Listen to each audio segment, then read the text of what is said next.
woman and the kids and the dog and the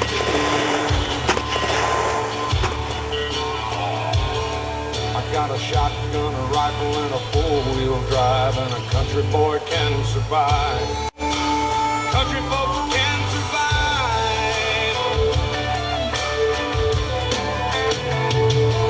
Because you can't starve us out and you can't make us run. 'Cause when the old boys raised on shotgun, we say grace, we say ma'am. If you ain't into that, we don't give a damn. Okay. Hi guys! Today we are making homemade cheese. Chase is really excited about it. Making cheese is a great way to store milk calories. To gain a better understanding of the process, we decided to make wheels of cheese for Christmas presents. We're going to start off by putting 2 gallons of milk in the stock pot, and then you have to heat it up between 88 and 90 degrees. And the way we did this is we put it in the sink and then we just put hot water around it until the temperature actually rose to where we needed it. Next, you'll put a half a cup of buttermilk in it, like so. And then you get to just stir it around a little bit. And then after you get done stirring it, you got to make sure that it still stays between around 85, 90 degrees. 88 is your ideal temperature. And then you'll let this sit for about an hour or so. And when this gets done sitting, we will come back and I'll show you what we got. It has been an hour, and so now it is time to add the rennet. The rennet, we add 1 teaspoon of rennet to a half a cup of chilled water.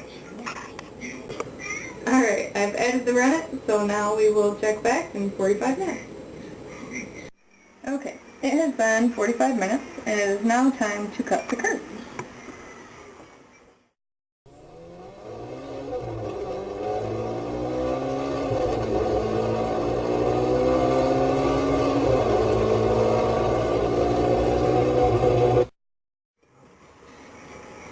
There you go.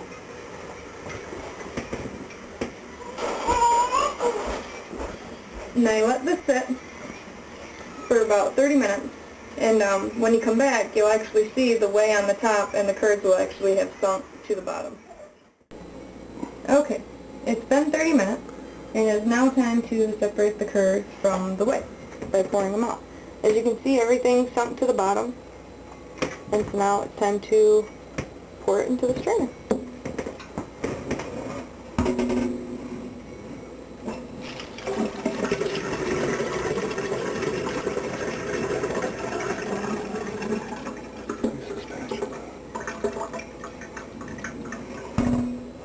Alright, here's where it can get tricky.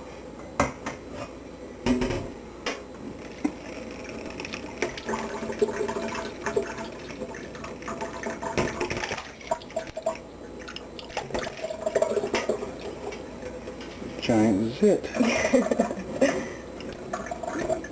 gotta be real careful. Alright. Now you've got to let this sit for about 10 minutes and try to let all this whey kind of just come out on its own. And so I will see you in 10 more minutes. Okay, as you can see from the last video, it didn't all fit in the colander at the same time.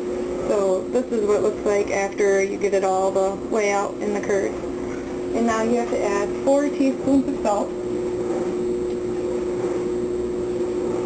I like to add 1 teaspoon at a time, and make sure you stir it up real good in between them. That way you don't get one spot that's all salt and another spot that's totally bland.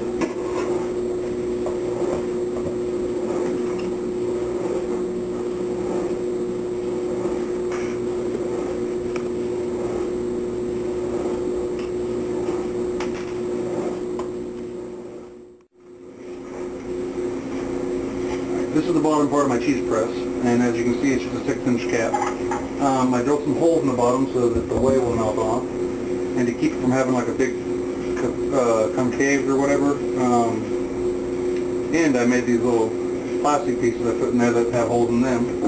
Just slap it down over the end there, And then instead of using cheesecloth, I used it all up on the other cheese I was making, but we used this on the first wheel and it worked pretty good. It's just a sturdy disc cloth, that's all it is. I'll line my press with it like that. Then we're just going to spoon in the cheese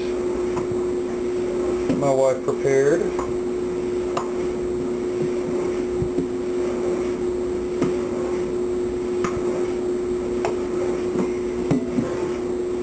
Getting pretty close to the top here. This batch made a pretty good amount of cheese. The first batch we made, we bought store-bought whole milk that had been pasteurized and homogenized or whateverized, and it sucked, man. It gave us about half this amount. We've got some neighbors that have, or not neighbors, but friends that have a dairy, and so we went over to there, got some gallons of milk from them, and see what it's like this.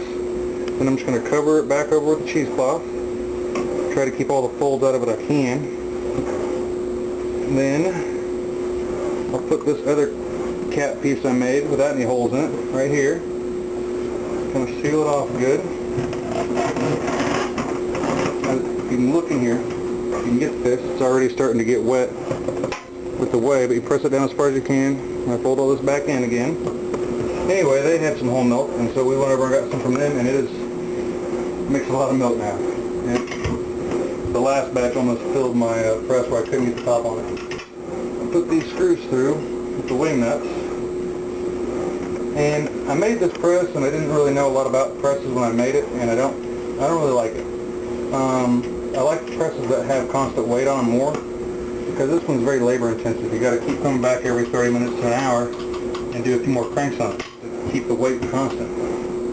If you don't, you'll end up with a nice looking wheel of cheese, but it'll be too soft and won't keep right.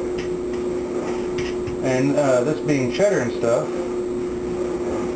it needs to age 2 to 6 months before you eat it, but you can leave it set for however long. I mean, I know guys that have homemade cheddar cheese still on their shelves 2 years later, and it's really good sharp cheddar cheese. So you just keep screwing this down. I only have a bolt here on each side, so this pivots if I need to realign my plunger. So you just keep twisting and twisting until you get a good amount of pressure on it.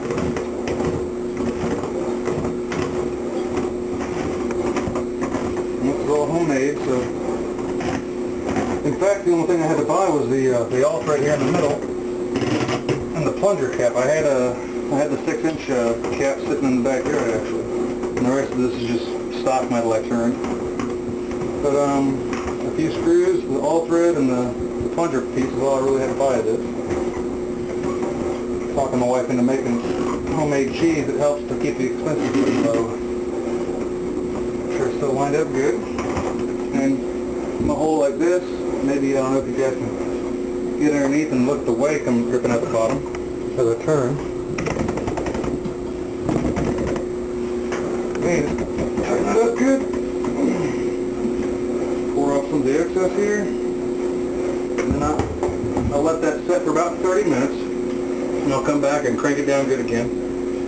This time going about as hard as I can, and then I'll let that sit for about an hour. And then after that, we'll come back and I'll take that cheesecloth off, and I usually do, or not cheesecloth, but dish towel off, and I usually use cheesecloth, but we use it up on the other rolls. So this time I think I'm just going to put it in there bare. Press it down and get it hard, and I'll come back every few hours and crank it down a couple times. We got this one going kind of late, so I'll be up kind of late with it, but usually you want to, with this type of press, you don't want to do this all day long, so you can come by and crank every few hours. That's my family and I's cheese making. We'll probably show you guys the finished product with the basket and everything in it. Let us know what you think. Here we have our homemade Christmas gift. We have our homemade cheese, homemade bread from scratch, and homemade butter that we shook ourselves.